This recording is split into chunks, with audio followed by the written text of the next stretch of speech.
This video will guide you through the process of replacing an intake air duct on a Mazda 3.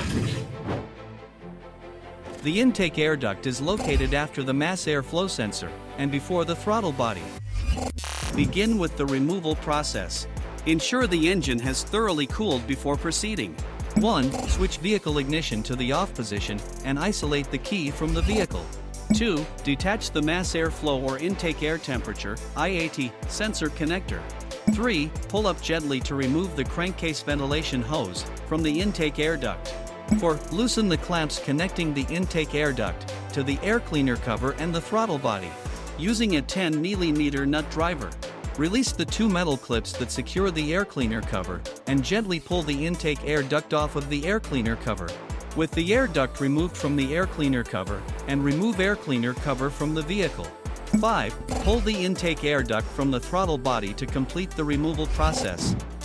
Finish by installing the intake air duct. 1. Carefully fit the intake air duct onto the throttle body, ensuring a secure fit. Use the hose clamp to secure the duct properly. 2. Install the air cleaner cover by pushing the air hose onto it. Secure the air cleaner cover firmly using the two metal clips. 3. Tighten the clamp connecting the air hose to the air cleaner cover and the throttle body using a nut driver. Reinsert the ventilation hose into its proper location. 4. Attach the mass airflow sensor or intake air temperature sensor connector to ensure proper functionality to complete the installation process. That concludes the procedure for replacing an intake air duct on a Mazda 3. Thank you for watching.